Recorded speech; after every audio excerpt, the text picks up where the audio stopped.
언니, 지금 뭐라고 하신 거예요? 제가 언제 약을? 약국에서 확인했어요. 당신이 가져온 약. 수면유도제잖아요. 민정의 얼굴이 순간 창백해지며 당황한 기색이 역력했다. 뇌졸중 환자한테 왜 수면제를 줘요? 아버님을 죽이려는 거예요? 영숙의 분노 섞인 외침에 거실은 죽음 같은 정적에 빠졌다. 가을 저녁 노을이 창문을 통해 스며들던 그 집은 겉보기엔 평범한 한옥 구조의 오래된 주택이었습니다. 하지만 그 안에는 15년간 쌓여온 무거운 침묵과 보이지 않는 긴장감이 흐르고 있었죠. 거실 한쪽 구석, 휠체어에 앉아 창밖을 바라보는 78세의 박노인이 있었습니다. 3년 전 뇌졸중으로 쓰러진 이후 오른쪽 팔다리에 마비가 온 그는 말수가 현저히 줄어들었지만 그의 눈빛만큼은 여전히 예리했습니다. 아버님, 저녁 드세요. 첫째 며느리 영숙이 조심스럽게 다가와 휠체어를 밀어 식탁 앞으로 모셨습니다. 50대 초반의 영숙은 시집 온 지 벌써 25년이 되었지만 여전히 어색한 미소를 지으며 시아버지를 대했습니다. 그녀의 손에는 15년간 시아버지를 돌보며 생긴 굳은 살이 선명했죠. 오늘은 좋아하시는 된장찌개 끓였어요. 두부도 부드럽게 해서 드시기 편하실 거예요. 영숙이 숟가락을 박노인 손에 쥐어들이며 말했습니다. 박노인은 고개를 끄덕이며 천천히 식사를 시작했습니다.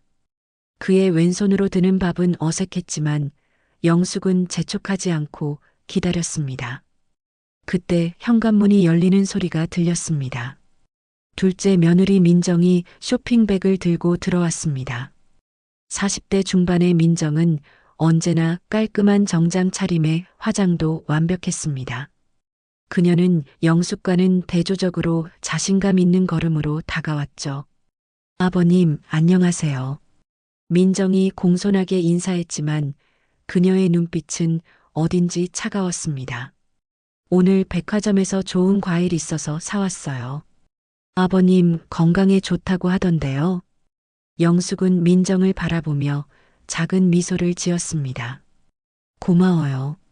아버님도 좋아하실 거예요. 하지만 그 미소 뒤에는 묘한 경계심이 숨어 있었습니다.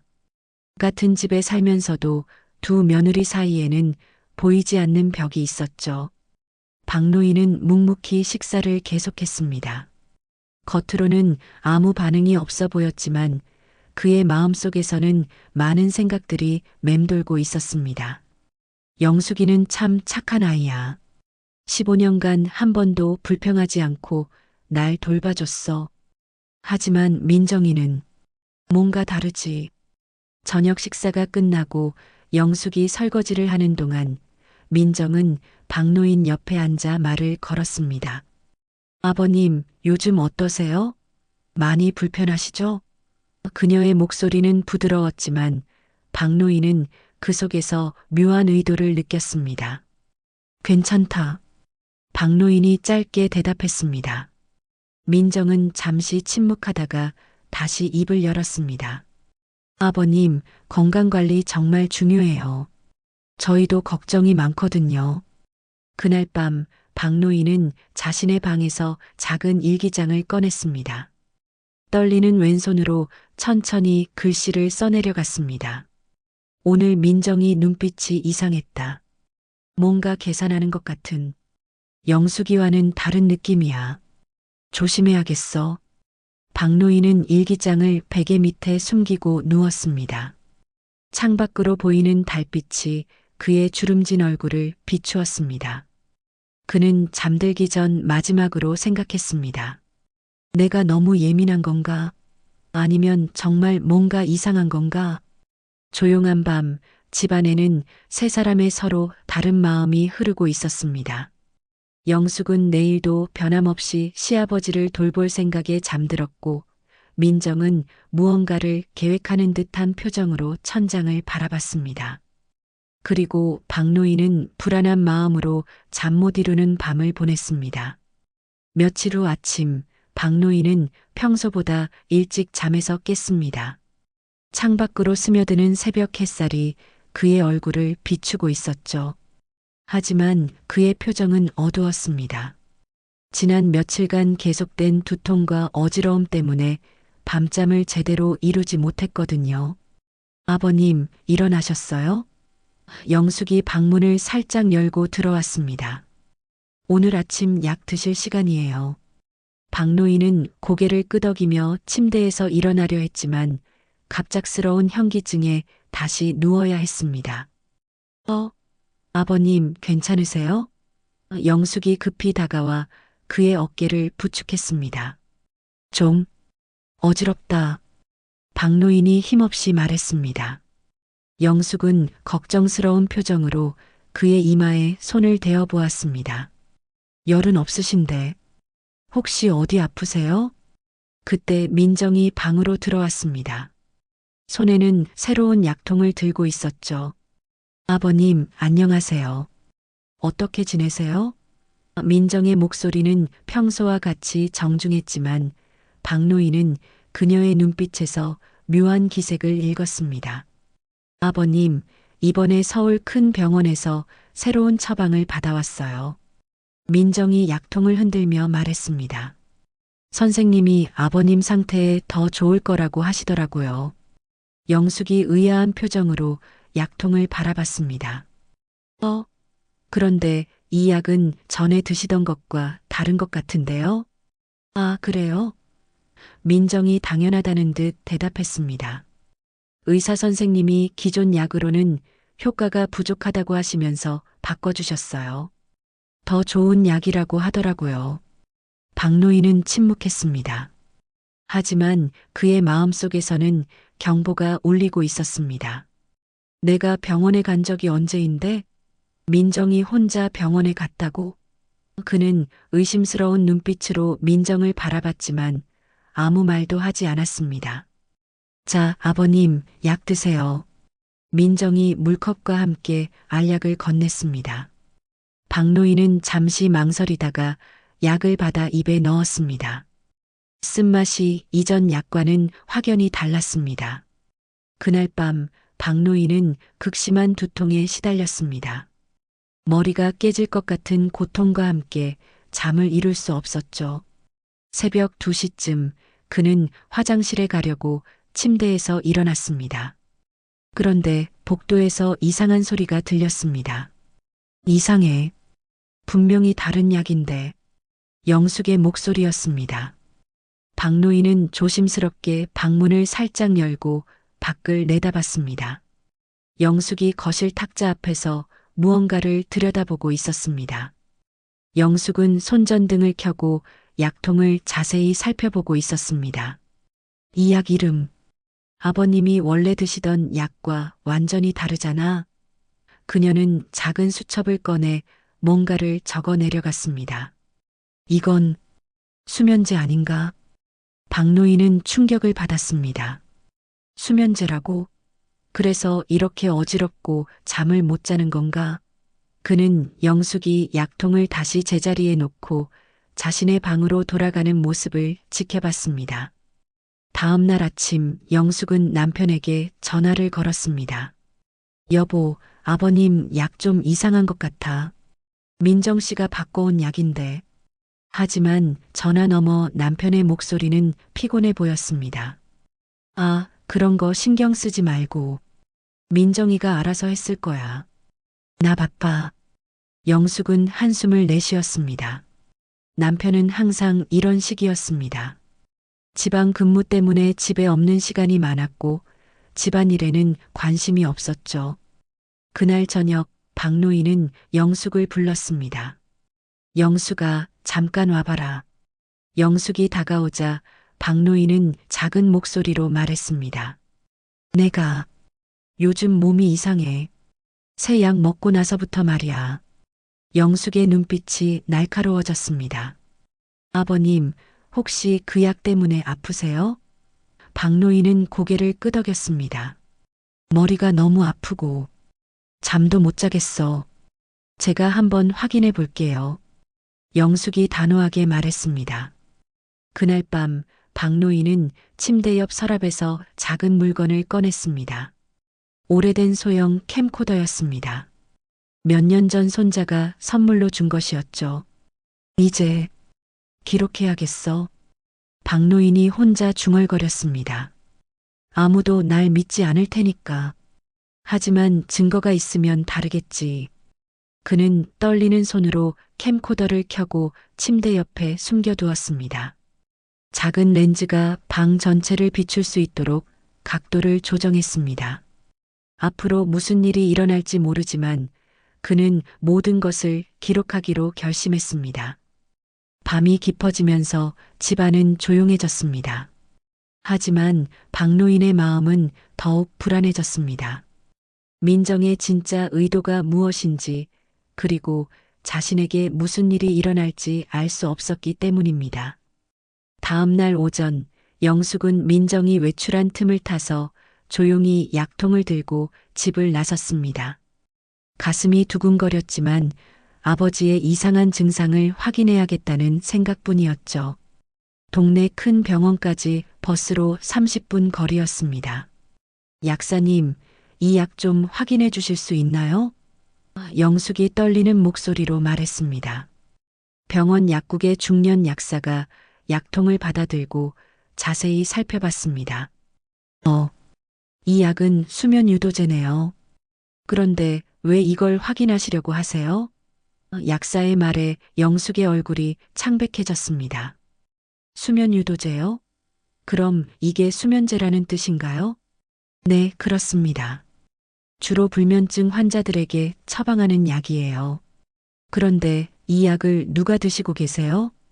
약사가 걱정스러운 표정으로 물었습니다. 영숙은 한참 동안 말을 못했습니다. 뇌졸중 환자인 시아버지에게 왜 수면제를 주는 건지 이해할 수 없었거든요. 저희 아버님이 뇌졸중 환자신데 이 약을 드시고 계세요. 뇌졸중 환자분이요? 그럼 이 약은 적합하지 않을 수 있어요. 특히 고령이시라면 더욱 주의해야 하고요. 혹시 다른 약과 함께 복용하고 계시나요? 약사의 말에 영숙은 더욱 불안해졌습니다. 집으로 돌아오는 길, 영숙의 마음은 복잡했습니다. 민정 씨가 왜 아버님께 수면제를 드리는 거지? 실수인가 아니면 생각할수록 의심스러운 일들이 떠올랐습니다. 집에 도착하자 민정이 이미 돌아와 있었습니다. 언니, 어디 다녀오셨어요? 민정이 자연스럽게 물었지만 영숙은 어색하게 웃으며 대답했습니다. 그냥 마트 좀 다녀왔어요. 그날 저녁 영숙은 박노인 방에 들어가 조심스럽게 말을 꺼냈습니다. 아버님, 오늘 약국에 가서 확인해 봤는데요. 하지만 말을 마저 하기도 전에 박노인이 그녀의 손을 잡았습니다. 영숙아. 박노인의 목소리는 평소보다 낮고 진지했습니다. 너무 깊이 파면 다칠 수 있어. 영숙은 깜짝 놀랐습니다. 아버지가 자신의 행동을 알고 있었던 걸까요? 아버님, 무슨 말씀이세요? 영숙이 당황하며 물었습니다. 박노인은 잠시 침묵하다가 입을 열었습니다. 민정이가 뭔가 계획이 있는 것 같아. 조심해야 해. 그 순간 방문 밖에서 발소리가 들렸습니다. 두 사람은 동시에 입을 다물었습니다. 민정이 복도를 지나가는 소리였죠. 박노인은 영숙에게 눈짓으로 조용히 하라는 신호를 보냈습니다. 영숙이 방을 나간 후 박노인은 침대 옆에 숨겨둔 캠코더를 확인했습니다. 며칠 전부터 녹화를 시작했는데 벌써 몇 개의 이상한 장면들이 담겨 있었습니다. 특히 어젯밤 민정이 자신의 방에 들어와 약통을 바꿔치기 하는 모습이 선명하게 녹화되어 있었습니다. 이제 확실해졌어. 박노인이 작은 목소리로 혼잣말했습니다. 민정이가 내 약을 바꾸고 있어. 하지만 왜 그러는 거지? 그날 밤 늦게 박노인은 일기장을 꺼내 천천히 글을 써내려갔습니다. 영숙이가 약국에 다녀온 것 같다. 현명한 아이야. 하지만 위험할 수도 있어. 민정이 눈빛이 점점 더 차가워지고 있어. 마치 무언가를 기다리는 것 같달까. 며칠이 지나면서 박노인의 몸 상태는 더욱 악화되었습니다. 수면제 때문인지 낮에도 계속 졸리고 머리가 무거웠습니다. 하지만 그는 참고 견뎠습니다. 진실을 밝혀내기 전까지는 포기할 수 없었거든요. 어느 날 저녁 민정이 박노인에게 다가와 말했습니다. 아버님, 요즘 많이 힘드시죠? 보기에도 안쓰러워요. 그녀의 목소리는 동정으로 가득했지만 박노인은 그 속에 숨은 의도를 느꼈습니다. 괜찮다. 박노인이 짧게 대답했습니다. 민정은 잠시 침묵하다가 다시 입을 열었습니다. 아버님, 혹시 유언장 같은 거 준비해 놓으셨어요? 만약을 위해서요. 그 말에 박노인의 눈빛이 날카로워졌습니다. 드디어 민정의 진짜 목적이 드러나기 시작한 것 같았습니다. 왜 그런 걸 물어보지? 박노인이 반문했습니다. 아, 그냥 나이가 나이다 보니까 걱정이 되어서요. 미리 준비해 두시는 게 좋을 것 같아서요. 민정이 어색하게 웃으며 대답했습니다. 그날 밤 박노인은 캠코더 앞에서 직접 말을 남겼습니다. 오늘 민정이가 유언장 얘기를 꺼냈어. 이제 확실해졌어. 그 아이 목적이 뭔지 알겠어. 그의 목소리는 떨리고 있었지만 분노로 가득 차 있었습니다. 영숙도 민정의 변화를 느끼고 있었습니다. 예전보다 더 자주 아버지 방에 들어가고 은근히 재산 얘기를 꺼내는 횟수가 늘어났거든요. 하지만 확실한 증거가 없어서 어떻게 해야 할지 막막했습니다. 내가 뭔가 해야 해. 영숙이 거울 앞에서 자신에게 다짐했습니다. 아버님을 지켜드려야 해. 하지만 그녀도 민정의 진짜 계획이 무엇인지는 아직 몰랐습니다. 주말 오후 거실에서는 중요한 대화가 오가고 있었습니다. 민정이 남편과 함께 소파에 앉아 진지한 표정으로 이야기를 나누고 있었죠. 영숙은 부엌에서 설거지를 하고 있었지만 귀를 기울이고 있었습니다. 여보, 아버님 통장 정리 좀 해야 할 것 같아. 민정이 남편에게 말했습니다. 요즘 건강이 많이 안 좋으셔서 혹시 모르잖아요. 민정의 남편도 고개를 끄덕였습니다. 그러게. 아버지 연세도 있으시고 미리 정리해 두는 게 좋겠어. 그들의 대화는 점점 구체적으로 변해갔습니다. 병원비도 많이 들고 앞으로 더 들 것 같은데 통장 관리를 우리가 해드리는 게 어떨까요? 민정이 조심스럽게 제안했습니다. 아버님 언제 돌아가실지도 모르는 일이고 바로 그때 부엌에서 그릇이 바닥에 떨어지는 소리가 났습니다. 영숙이 깜짝 놀라서 접시를 떨어뜨린 것이었죠. 민정과 남편이 부엌 쪽을 돌아봤습니다. 괜찮아요? 민정이 물었지만 영숙의 얼굴은 이미 굳어 있었습니다. 방금 들은 대화가 믿기지 않았거든요. 특히 언제 돌아가실지 모른다는 말이 영숙의 가슴을 찔렀습니다. 네, 괜찮아요. 영숙이 떨리는 목소리로 대답하며 깨진 그릇 조각을 주었습니다. 하지만 그녀의 마음은 전혀 괜찮지 않았습니다. 15년간 정성껏 모신 시아버지를 두고 이런 이야기를 하다니요. 저녁 식사 시간 식탁의 분위기는 평소와 달랐습니다. 영숙은 계속 민정을 째려봤고 민정은 모른 척하며 평상시처럼 행동했습니다. 박노인은 조용히 식사를 하고 있었지만 그의 예리한 눈빛은 모든 것을 관찰하고 있었습니다. 아버님, 요즘 은행 가기 힘드시죠? 민정이 갑자기 말을 꺼냈습니다. 혹시 필요한 일 있으시면 저희가 대신 해드릴 수 있어요. 영숙의 눈빛이 번뜩였습니다. 무슨 말씀이세요? 아버님이 직접 하시면 되죠. 그녀의 목소리에는 분노가 섞여 있었습니다. 아니에요, 언니. 민정이 차분하게 대답했습니다. 아버님 건강이 좋지 않으시니까 우리가 도와드리는 게 당연하죠. 가족인데. 가족이라고요? 영숙의 목소리가 높아졌습니다. 그럼 15년간 아버님 모신 건 뭐예요? 당신은 그동안 뭘 했는데 이제 와서 가족 타령이에요? 민정의 표정이 굳어졌습니다. 언니, 무슨 말씀이세요? 저도 우리 아버님 걱정해서 하는 말인데. 우리 아버님이라고요? 영숙이 냉소적으로 웃었습니다. 당신 마음속에 아버님이 정말 있기나 해요? 아니면 다른 것만 보이나요? 그때 박노인이 젓가락을 내려놓으며 말했습니다. 그만해라. 그의 목소리는 낮았지만 위험이 있었습니다. 식사 시간에 왜 이러는 거냐? 하지만 영숙은 멈출 수 없었습니다. 며칠간 쌓인 의심과 분노가 폭발한 것이었죠.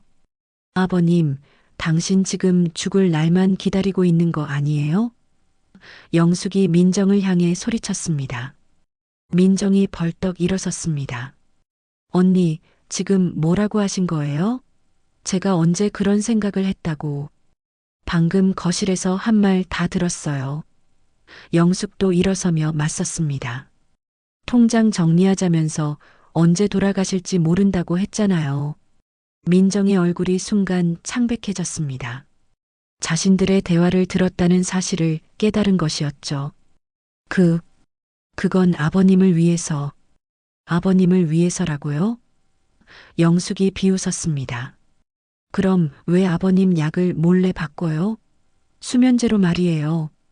그 말에 민정의 표정이 완전히 굳어졌습니다. 뭐라고요? 제가 언제 약을? 약국에서 확인했어요. 영숙이 큰 소리로 외쳤습니다. 당신이 가져온 약, 수면 유도제잖아요. 뇌졸중 환자한테 왜 수면제를 줘요? 민정은 잠시 당황했지만 곧 태연하게 대답했습니다. 그건 의사 선생님이 처방해 주신 거예요. 아버님 불면증 때문에. 거짓말. 영숙이 소리쳤습니다. 아버님은 병원에 간 적도 없어요. 당신 혼자 갔으면서 무슨 처방이에요? 박노인은 두 며느리의 싸움을 지켜보며 마음속으로 생각했습니다. 드디어 터졌구나. 영숙이가 알아챈 거야. 그는 침묵했지만 모든 상황을 정확히 파악하고 있었습니다. 언니가 너무 예민한 거 아니에요? 민정이 목소리를 낮추며 말했습니다. 아버님 건강을 위해서 하는 일인데 왜 이렇게 의심하세요? 예민하다고요? 영숙의 목소리가 떨렸습니다. 그럼 언제까지 눈치 보며 살아야 하는데요? 당신은 뭘 했다고 이제 와서. 그럼 언제까지 이렇게 살 거예요? 민정이 갑자기 차가운 목소리로 반박했습니다. 현실을 봐요, 언니. 아버님 나이가 몇 살인데요? 그 순간 거실은 죽음 같은 정적에 빠졌습니다. 민정이 자신도 모르게 본심을 드러낸 것이었죠. 영숙은 충격으로 말을 잇지 못했고 박노인의 눈빛은 차갑게 식어갔습니다. 뭐라고 하신 거예요? 영숙이 떨리는 목소리로 물었습니다. 민정은 자신이 실수했다는 것을 깨달았지만 이미 늦었습니다. 그날 밤 박노인은 캠코더 앞에서 오늘 있었던 일을 녹화했습니다. 오늘 민정이 본색을 드러냈어. 이제 확실해졌어. 그 아이가 뭘 원하는지 말이야. 그의 목소리는 분노와 실망으로 가득했습니다. 어젯밤 큰 싸움이 있었던 집안의 분위기는 여전히 차가웠습니다. 새벽 5시 박노인은 갑작스러운 가슴 통증에 잠에서 깼습니다. 숨이 가쁘고 식은땀이 흘렀지만 그는 애써 참으려 했습니다. 하지만 통증은 점점 심해졌고 결국 작은 신음소리가 나왔습니다. 아버님, 영숙이 제일 먼저 달려왔습니다. 그녀는 평소에도 시아버지 방 근처에서 잠을 자는 편이었거든요. 아버님, 어디가 아프세요? 박노인은 가슴을 움켜쥐며 힘겹게 말했습니다. 가슴이 너무 아파. 그의 얼굴은 창백했고 숨을 제대로 쉬지 못했습니다. 어떻게. 영숙이 당황하며 119에 전화를 걸었습니다. 그 소리에 민정도 잠에서 깨어나왔습니다. 박노인의 상태를 본 민정의 얼굴에는 묘한 표정이 스쳤습니다. 놀람인지 아니면 다른 감정인지 알 수 없었죠. 아버님, 괜찮으세요? 민정이 다가와 물었지만 그녀의 목소리에는 진정한 걱정보다는 형식적인 느낌이 있었습니다. 영숙은 그런 민정을 흘끗 보며 분노를 참았습니다. 구급차가 도착할 때까지 15분이 걸렸습니다.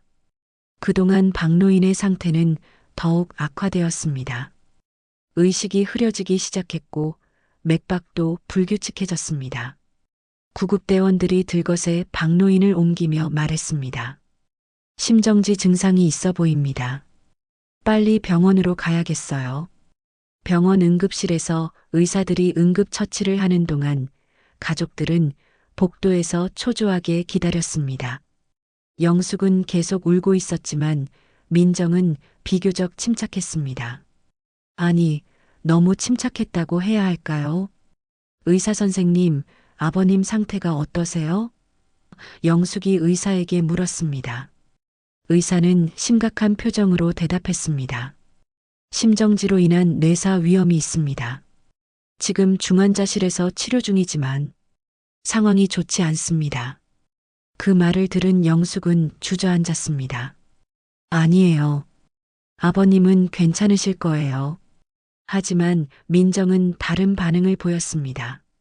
그녀는 눈물을 흘리며 연기하듯 오열했지만 영숙은 그 눈물이 진짜가 아니라는 것을 직감했습니다. 언니, 너무 슬퍼하지 마세요. 민정이 영숙의 어깨를 두드리며 말했습니다. 아버님도 이제 편하게 가시는 게 나을지도 몰라요. 그동안 많이 고생하셨잖아요. 영숙은 민정의 말에 경악했습니다. 아직 돌아가시지도 않았는데 벌써 그런 말을 하다니요.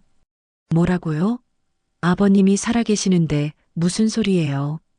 아니에요, 언니. 민정이 차분하게 대답했습니다.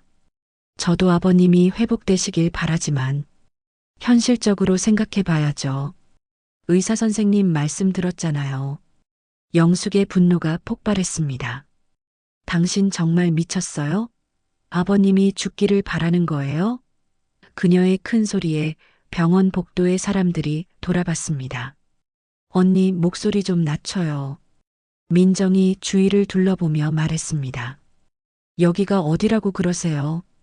그리고 저도 아버님을 걱정하는 마음은 똑같아요. 똑같다고요? 영숙이 비웃었습니다. 15년간 아버님 모신 제가 똑같다고요? 당신은 그동안 뭘 했는데요? 민정의 표정이 차가워졌습니다. 언니, 계속 그 얘기만 하시네요. 15년이 뭐 그리 대단한가요? 어차피 해야 할 일 아니었어요? 그 말에 영숙은 기가 막혔습니다. 해야 할 일이라고요? 당신은 정말... 하지만 더 이상 말을 이을 수 없었습니다. 민정의 차가운 시선이 그녀를 얼어붙게 만들었거든요. 언니, 이제 현실을 봐요. 민정이 낮은 목소리로 말했습니다. 이 집에서 당신만 이득 봤잖아요. 아버님 재산도 집도 모두 당신 것이 될 거고 저희는 뭘 얻었는데요? 영숙은 믿을 수 없다는 표정으로 민정을 바라봤습니다. 이득이라고요? 15년간 밤낮으로 모신 게 이득이라고요? 그럼 손해라고 생각해요? 민정이 반박했습니다.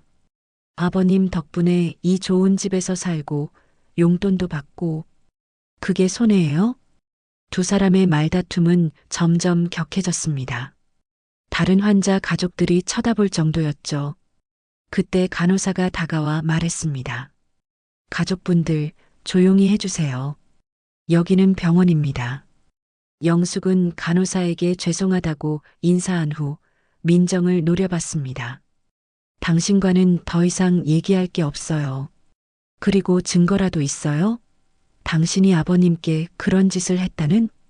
민정이 냉소적으로 웃었습니다. 증거요? 뭔 증거 말이에요? 언니가 의심만 하는 거잖아요. 바로 그때 영숙이 가방에서 박노인의 일기장을 꺼냈습니다. 이게 증거예요. 아버님이 직접 쓰신 일기장이에요. 민정의 얼굴이 순간 굳어졌습니다. 그녀는 재빨리 일기장을 낚아채려 했고 영숙과 실랑이가 벌어졌습니다. 그 과정에서 일기장이 바닥에 떨어졌고 민정이 재빨리 집어들어 찢어버렸습니다. 아, 뭐 하는 거예요? 영숙이 소리쳤지만 이미 늦었습니다.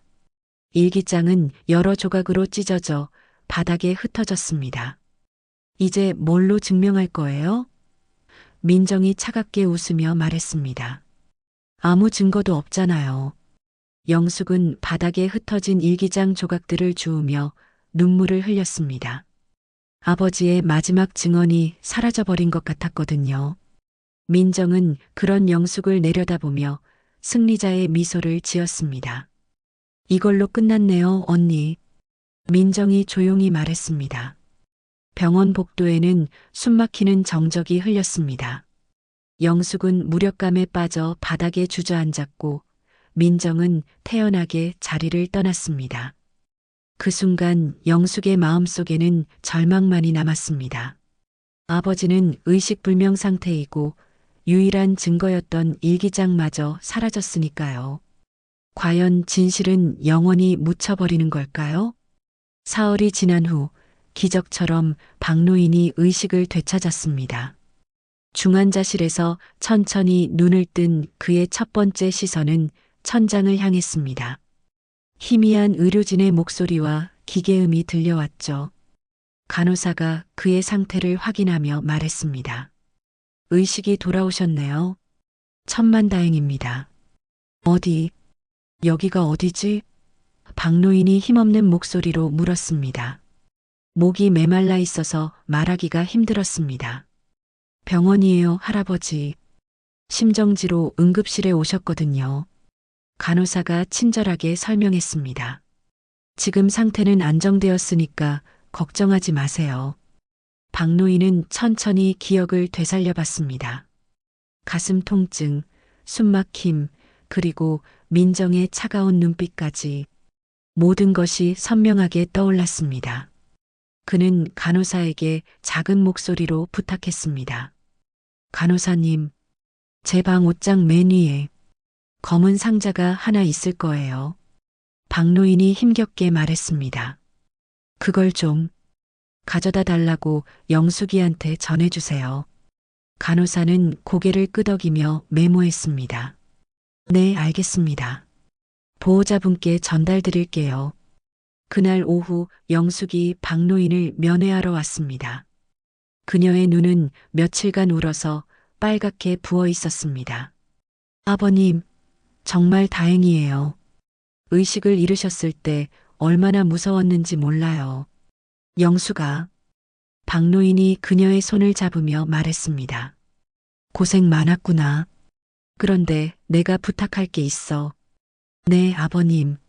뭐든지 말씀하세요. 영숙이 간절한 표정으로 대답했습니다. 내 방 옷장 맨 위. 검은 상자 좀 가져다 줄 수 있겠니? 박노인의 목소리는 간절했습니다. 아주 중요한 거야. 영숙은 궁금했지만 더 이상 묻지 않았습니다. 네, 바로 가져올게요. 그녀는 서둘러 집으로 향했습니다. 집에 도착한 영숙은 박노인의 방으로 들어갔습니다. 옷장 맨 위를 뒤져보니 정말로 작은 검은 상자가 있었습니다. 상자를 열어보니 소형 캠코더와 여러 개의 SD 카드가 들어 있었습니다. 이게 뭐지? 영숙이 캠코더를 들고 화면을 켜봤습니다. 그 순간 그녀의 눈이 커졌습니다. 화면에는 민정이 박노인의 약통을 바꿔치기 하는 모습이 선명하게 담겨 있었거든요. 어머, 이게 정말. 영숙은 믿을 수 없다는 표정으로 영상을 계속 봤습니다. 민정이 밤중에 방에 들어와 약을 바꾸고 박노인 귀에 뭔가 속삭이는 모습까지 모든 것이 기록되어 있었습니다. 다음 영상에서는 박노인이 직접 카메라를 향해 말하고 있었습니다. 내 아들들아, 이 영상이 공개되었을 땐 나는 없을지도 모르겠구나. 그러나 진실은 살아야 한다. 영숙의 눈에서 눈물이 흘렀습니다. 아버지가 혼자서 이 모든 것을 준비하고 계셨던 거였습니다. 자신을 지키기 위해서, 그리고 진실을 밝히기 위해서 말이죠. 아버님, 영숙이 캠코더를 가슴에 안고 중얼거렸습니다. 정말 고생 많으셨어요. 영상 속에서 박노인은 계속 말하고 있었습니다. 민정이가 내 약을 바꾼 건 확실해. 수면제로 말이야. 그리고 계속 유언장 얘기를 하더구나. 이제 그 아이 목적이 뭔지 알겠어. 영숙은 모든 영상을 다 본 후 캠코더를 들고 병원으로 돌아갔습니다. 박노인은 그녀가 가져온 캠코더를 보고 안도의 표정을 지었습니다. 다 봤니? 박노인이 물었습니다. 영숙은 고개를 끄덕이며 눈물을 닦았습니다. 네, 아버님. 모든 걸 봤어요. 이제 알겠지? 민정이가 뭘 하려고 했는지 말이야. 박노인의 목소리에는 분노와 슬픔이 섞여 있었습니다. 내가 죽기를 기다리고 있었던 거야. 아버님, 이 영상을 어떻게 할까요? 영숙이 조심스럽게 물었습니다. 경찰에 신고해야 하나요? 박노인은 잠시 생각하다가 대답했습니다. 먼저 가족들에게 보여주자. 아들들이 알아야 해. 그리고 민정이도 자신이 뭘 했는지 직면해야 해. 영숙은 박노인의 손을 꼭 잡았습니다. 아버님, 앞으로는 제가 더 잘 지켜드릴게요. 이런 일이 다시는 일어나지 않도록 할게요. 고맙다, 영숙아. 박노인이 작은 미소를 지었습니다. 내가 있어서 정말 다행이야. 15년간 고생시켰구나. 아니에요, 아버님. 저야말로 감사해요. 아버님 덕분에 많은 걸 배웠어요. 영숙의 목소리는 진심으로 가득했습니다. 그날 저녁 영숙은 두 아들에게 연락을 했습니다. 아버님이 깨어나셨어요. 그리고 중요한 얘기가 있으니까 내일 병원으로 와주세요. 그녀의 목소리는 단호했습니다. 민정도 함께 병원에 와야 한다고 했습니다. 이제 모든 진실이 밝혀질 시간이 되었거든요. 영숙은 캠코더를 들고 있으면서 생각했습니다. 내일이면 모든 게 끝나겠지. 아버님의 고생도, 이 모든 거짓말도, 박노인도 중환자실에서 내일을 기다리고 있었습니다. 드디어 자신을 괴롭혔던 진실을 모두에게 보여줄 수 있는 날이었습니다. 그는 마지막으로 영상 속 자신의 말을 되새겼습니다. 진실은 언젠가 반드시 밝혀진다. 다음 날 오후 병원 회의실에는 온 가족이 모여 있었습니다. 첫째 아들 부부와 둘째 아들 부부, 그리고 침대에 누운 박노인까지. 방 안의 분위기는 무겁고 긴장감이 돌았습니다. 특히 민정의 얼굴에는 불안한 기색이 역력했죠. 아버지, 갑자기 왜 이렇게 다 모이자고 하셨어요? 첫째 아들이 걱정스러운 표정으로 물었습니다. 몸도 아직 회복 중이신데. 박노인은 천천히 고개를 돌려 영숙을 바라봤습니다. 영숙아, 그걸 보여줘라.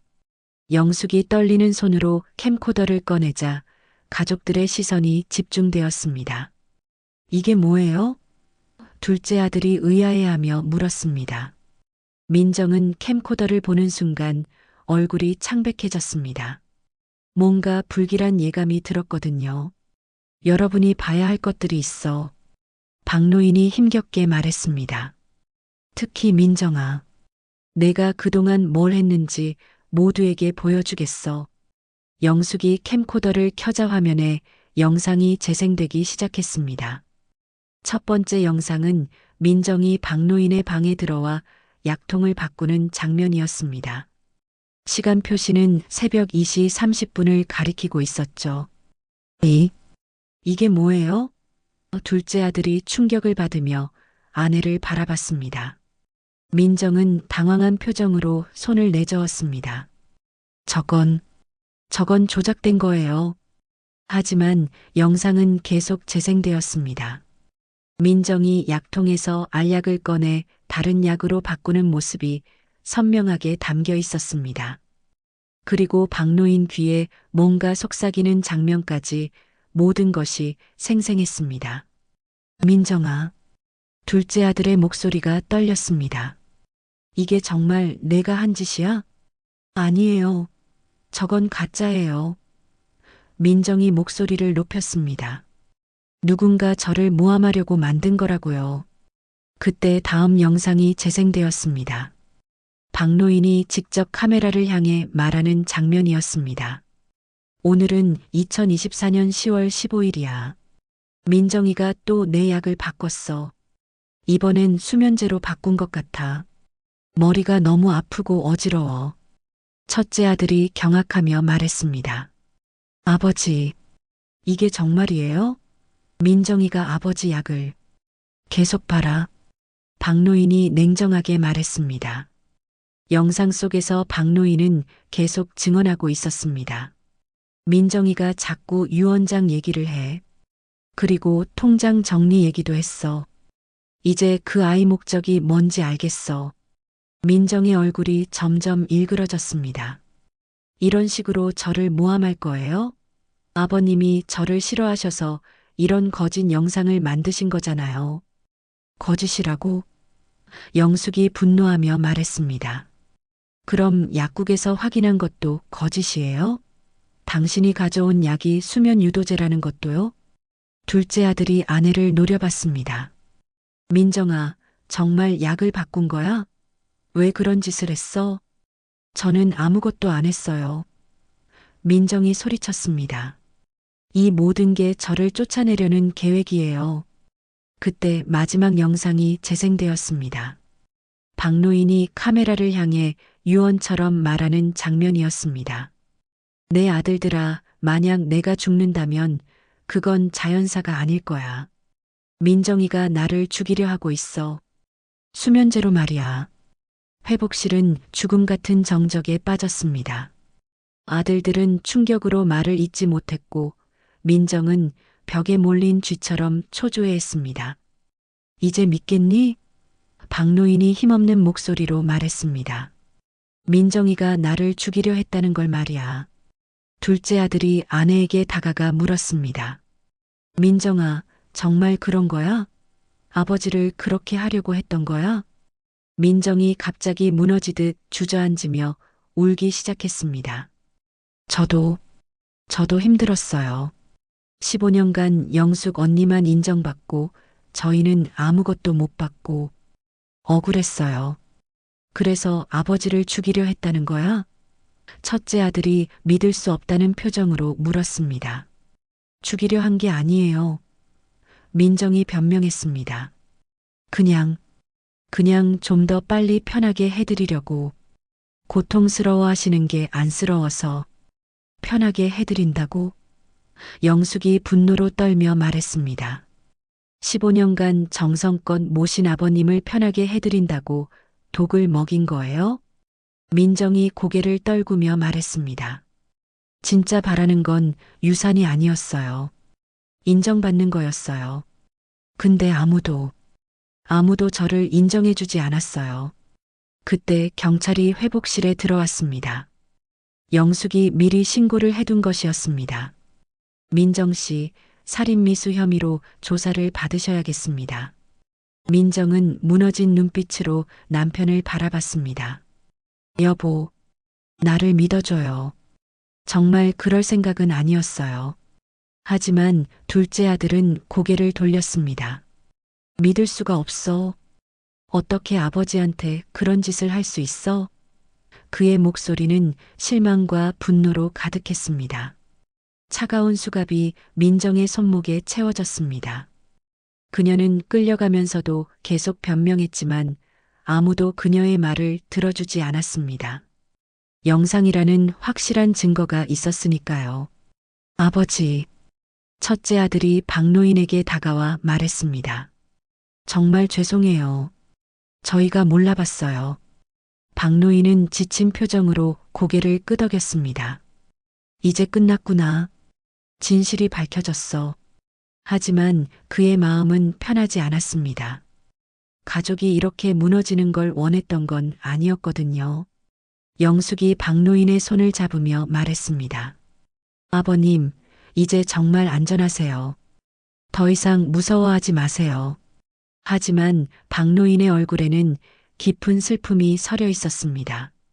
민정이 체포된 지 일주일 후 박노인의 상태는 다시 악화되기 시작했습니다. 심정지의 후유증과 오랜 스트레스로 인해 그의 몸은 급격히 쇠약해졌습니다. 의사는 가족들에게 조심스럽게 말했습니다. 많이 호전되셨지만 연세도 있으시고 몸이 많이 약해지셨어요. 영숙은 하루 종일 병원에서 박노인을 돌봤습니다. 그녀는 지난 며칠간 있었던 일들로 인해 많이 지쳐 있었지만 여전히 시아버지 곁을 지켰습니다. 아버님, 괜찮으세요? 뭔가 필요한 건 없으세요? 박노인은 희미한 미소를 지으며 고개를 끄덕였습니다. 영숙아, 내가 있어서 참 다행이야. 그의 목소리는 전보다 더 약해져 있었습니다. 며칠 후 박노인은 자신의 시간이 얼마 남지 않았다는 것을 직감했습니다. 그는 영숙을 불러 마지막 부탁을 했습니다. 영숙아, 캠코더 좀 가져와라. 마지막으로 할 말이 있어. 영숙이 캠코더를 가져오자 박노인은 카메라를 향해 말하기 시작했습니다. 영숙아, 이 영상을 보고 있다면 나는 이미 세상을 떠났을 거야. 그의 목소리는 떨리고 있었지만 진심이 담겨 있었습니다. 15년간 정말 고생 많았어. 내가 나를 사람 대접해준 유일한 딸이었어. 박노인의 눈에서 눈물이 흘렀습니다. 다른 사람들은 나를 그냥 돌봐야 할 짐으로 생각했지만 너만은 달랐어. 카메라를 끈 후 박노인은 영숙에게 중요한 이야기를 했습니다. 영숙아, 내가 변호사에게 부탁해서 유언장을 다시 썼어. 집과 예금 모든 것을 너에게 남긴다. 영숙은 깜짝 놀라며 손을 내저었습니다. 아버님, 그럴 필요 없어요. 저는 그런 거 바라면서 모신 게 아니에요. 알고 있어. 박노인이 따뜻하게 말했습니다. 그래서 더 너에게 주고 싶은 거야. 민정이처럼 욕심내서가 아니라 정말 자격이 있는 사람이니까. 그 후 며칠간 박노인의 상태는 점점 나빠졌습니다. 의식이 흐려지는 시간이 늘어났고 말하는 것도 힘들어했습니다. 가족들은 돌아가며 그를 지켰습니다. 어느 조용한 저녁, 박노인은 창밖의 석양을 바라보며 평온한 표정을 지었습니다. 영숙아, 고맙다. 그것이 그의 마지막 말이었습니다. 박노인은 그렇게 조용히 눈을 감았습니다. 장례식은 조용히 치러졌습니다. 민정은 구속 상태라 참석할 수 없었고 둘째 아들은 복잡한 심정으로 아버지를 배웅했습니다. 많은 이웃들과 친지들이 와서 박노인의 마지막 길을 함께했습니다. 장례식 후 변호사가 유언장을 공개했습니다. 박노인 어르신의 뜻에 따라 모든 재산은 첫째 며느리 영숙 씨에게 상속됩니다. 둘째 아들 부부는 완전히 제외되어 있었습니다. 둘째 아들은 변호사에게 항의했습니다. 이상해요. 아버지가 그렇게 하실 리 없어요. 하지만 변호사는 차분하게 설명했습니다. 어르신이 직접 오셔서 작성하신 유언장입니다. 법적으로 문제 없습니다. 민정의 재판에서는 박노인이 남긴 영상들이 결정적인 증거가 되었습니다. 판사는 피고인이 고의로 피해자에게 해로운 약물을 투여하여 생명을 위협한 것이 명백하다며 실형을 선고했습니다. 재판이 끝난 후 둘째 아들은 영숙을 찾아와 말했습니다. 형수님, 정말 죄송해요. 제가 아내를 제대로 못 봤어요. 그는 진심으로 사과했습니다.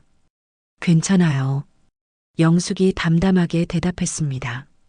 모든 게 끝났어요. 이제 아버님도 편히 쉬실 거예요. 둘째 아들은 아내와 이혼하기로 결정했습니다. 더 이상 함께 살 수 없어요. 아버지한테 그런 짓을 한 사람과는. 그의 목소리에는 깊은 실망이 담겨 있었습니다. 몇 달 후 영숙은 박노인의 방에서 마지막 영상을 발견했습니다.